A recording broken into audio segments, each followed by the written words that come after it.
আমরা যে মাদ্রাসায় দাঁড়িয়ে আছি এই মাদ্রাসা 1997 সালে প্রতিষ্ঠা করেছেন আল্লামা খাজা বাকিবিল্লাহ রহমতুল্লাহ তাআলা আলাইহি। উনি এই মাদ্রাসা কেন প্রতিষ্ঠা করেছেন? এই মাদ্রাসার নাম কি? জামিয়া গাউসিয়া তৈয়বিয়া। উনি কেন এই মাদ্রাসা প্রতিষ্ঠা করেছেন? কারণ উনি জানতেন যে একদিন উনি থাকবেন না, কিন্তু উনি যেই আদর্শ বিশ্বাস করেন অর্থাৎ আহলে সুন্নাত ওয়াল জামাত, সেই আদর্শ যেন চিরস্থায়ীভাবে আমাদের নতুন প্রজন্মকে আমরা জানাতে পারি, সেজন্য উনি এই মাদ্রাসা প্রতিষ্ঠা করেছেন। এই মাদ্রাসার নাম দিয়েছেন আওলাদ রসুলদের নামে। কাদের নামে? নবীজি সাল্লাল্লাহু আলাইহি ওয়াসাল্লাম বলেছেন আওলাদ রসুলরা হচ্ছে নূহের কিস্তি, অর্থাৎ এই আওলাদ রসুলদেরকে যারা ভালোবাসবে, আওলাদ রসুলকে যারা মহব্বত করবে, তারা নাজাতের যেই কিস্তি সেই কিস্তিতে উঠতে পারবে। হুজুর এই মাদ্রাসা তৈরি করার আগে ওনাকে অনেকে বলেছিল যে আপনার এই মাদ্রাসার নামের সাথে আপনার নামটা যোগ করে দিন, অথবা আপনার বাবার নামটা যোগ করে দিন, তাহলে আপনাদের নামটা চিরস্থায়ীভাবে থাকবে। কিন্তু উনি তখন বলেছিলেন যে না, আমি মাদ্রাসার নামের সাথে আওলাদ রসুলদের নামের সাথে আমার নাম যোগ করব না। কিন্তু আল্লাহর কি কুদরত, এখন অত্র এলাকায় নয় পুরা বাংলাদেশে এই মাদ্রাসার নাম এখন একমাত্র পরিচিত কার মাদ্রাসা? বাকিবিল্লাহ হুজুরের মাদ্রাসা। অর্থাৎ আল্লাহ তাআলা আসমানেই ওনার নাম এটা লিপিবদ্ধ করে দিয়েছেন। ওনার নামটা মানে আসমানেই যে উনি যেই মানে ইখলাস সহকারে এই মাদ্রাসাটা করেছেন, এটা আল্লাহ তাআলা যে কবুল করেছেন, এটাই তার একটা প্রমাণ। আসলে 22 মে উনি আমাদের থেকে পর্দা নেন। তার কিছুদিন পরেই আমাদের এই মাদ্রাসার মাঠে এসেছিলেন আওলাদ রসুল হুজুর আল্লামা তাহির শাহ মাদ্রাজুল আলী। হুজুর কাবলা আসার পর এখানে হাজার হাজার মানুষ এটা সাক্ষী হয়েছে। আওলাদ রসুল নবীজি সাল্লাল্লাহু আলাইহি সাল্লামের 41তম বংশধর, যিনি বাকিবিল্লাহ হুজুরের জন্য চোখের পানি অঝরে কেঁদেছেন। আমরা সবাই কাঁদি আওলাদ রসুলদের জন্য, সবাই কাঁদি পীর মুর্শিদের জন্য। আর এই পীর মুর্শিদ কেঁদেছিলেন কার জন্য? ওনার একজন মুরিদ ভক্ত আল্লামা খাজা বাকিবিল্লাহ রহমতুল্লাহ আলাইহির জন্য। সুতরাং আমরা চেষ্টা করব ওনার মতন একজন মুরিদের মতন মুরিদ হতে, এবং ওনার মতন সাচ্চা আশেক যিনি খালেস নিয়তে সুন্নিয়তের কাজ করেছেন, আহলে সুন্নাত ওয়াল জামাতের কাজ করেছেন, আমরা তার মতন হতে চেষ্টা করব ইনশাআল্লাহ। হুজুর শুনেছি বাকিবিল্লাহ হুজুর অনেক সাহসী ছিলেন, সুন্নিয়ত প্রতিষ্ঠা, তার দু একটি কথা আমাদের বলে। জি, আমাদেরকে যে প্রশ্নটা করা হলো যে আমরা শুনেছি যে বাকিবিল্লাহ হুজুর অনেক সাহসী ছিলেন। হ্যাঁ, বাকিবিল্লাহ হুজুর যখন সুন্নিয়তে খেদমত করেছেন তখন অনেক ওলামায়ে কেরাম ছিলেন, কিন্তু আজ 22 বছর পরেও কেন বাকিবিল্লাহ হুজুরের কথা এখনও মানুষ স্মরণ করে? তার মধ্যে একটা অন্যতম কারণ, উনি সাহসী ছিলেন। উনি কখনোই কোনো বাতিল ফেরকাকে ভয় পেতেন না, উনি একমাত্র আল্লাহকে ভয় পেতেন।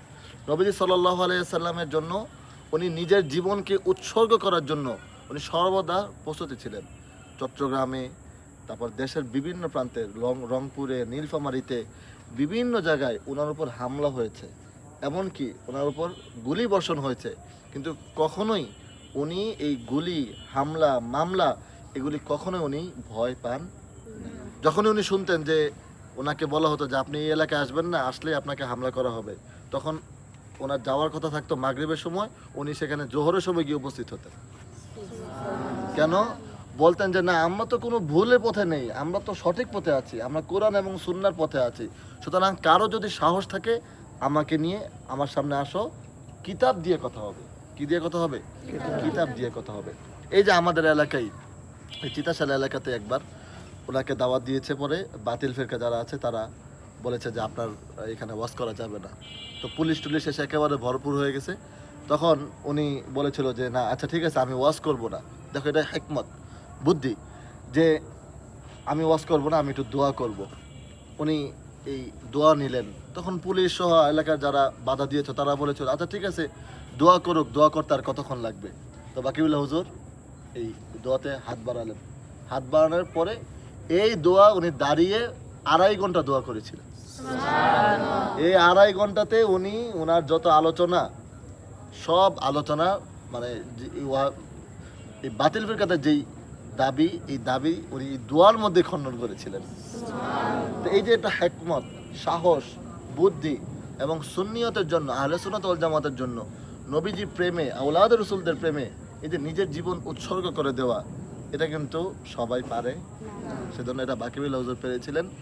এই আমরা ওনার জীবনী থেকে এই সাহস, এই প্রজ্ঞা এবং সুন্নিয়তের খেদমত, এখলাস, এবং ওনার যখন কোনো মাহফিল থাকতো, বিশেষ করে দূর দূরান্ত অঞ্চলে মাহফিল তো সব সাধারণভাবে এশার পরে আলোচনা হয়, কিন্তু উনি চলে যেতেন আসরের পরে, সকালে, এমনকি অনেক এলাকায় আগের দিন চলে যেতেন। কেন? সে সুন্নিয়ত সংগঠনগুলি গুছাতেন, সেখানে কিভাবে সুন্নিয়তের নতুন নতুন কাজ করা যায়, জশ্ন জুলুস চালু করা যায়, মাদ্রাসা প্রতিষ্ঠা করা যায়, হুজুর কাবলাদের কিভাবে নতুন নতুন জায়গায় নেওয়া যায়, সেখানে উনি পরিশ্রম করতেন। যার কারণে এখনও বাকিবিল্লাহ হুজুরের কথা স্মরণ হলে মানুষ চোখে পানি ফেলে। আমি সিলেটে গিয়েছি, সিলেটে যাওয়ার পর আমাকে যখন শুনেছে আমরা বাকিবিল্লাহ হুজুরের সন্তান, আমি অবাক হয়ে যাই। মুরব্বীরা আমাদেরকে জড়িয়ে ধরে হাউমাউ করে কান্না করছে। মানে যেখানে মানুষ এখন 2-5 বছর পরেই বাবা মার কবর জিয়ারতটাও কি করে যায়, ভুলে যায়, বাবা মার কথা স্মরণ করে ভুলে যায়। কিন্তু আজকে 22 বছর পরে হওয়ার পরেও এখানে অনেকের আমাদের 22 বছর বয়সও হয় নাই, আমরা 22 বছরও হয় নাই, এরপরও আমরা সবাই স্মরণ করছি বাকিবিল্লাহ হুজুরকে। নিশ্চয়ই উনি আল্লাহর অনেক প্রিয় বান্দা ছিলেন, উনি সুন্নিয়তের মধ্যে মুজাহিদ ছিলেন, এবং ওনার এখলাস, ওনার আল্লাহর প্রতি ভালোবাসা, রসুল্লাহ সাল্লাহ সাল্লামের প্রতি ভালোবাসা, আউলাদ রসুলদের প্রতি ভালোবাসা, আহলে সুন্নাত ওয়াল জামাতের এই খেদমতের কারণে এখনও মানুষ তাকে ভুলতে পারে। আমরা ইনশাল্লাহ তার মতো হবো তো ইনশাআল্লাহ।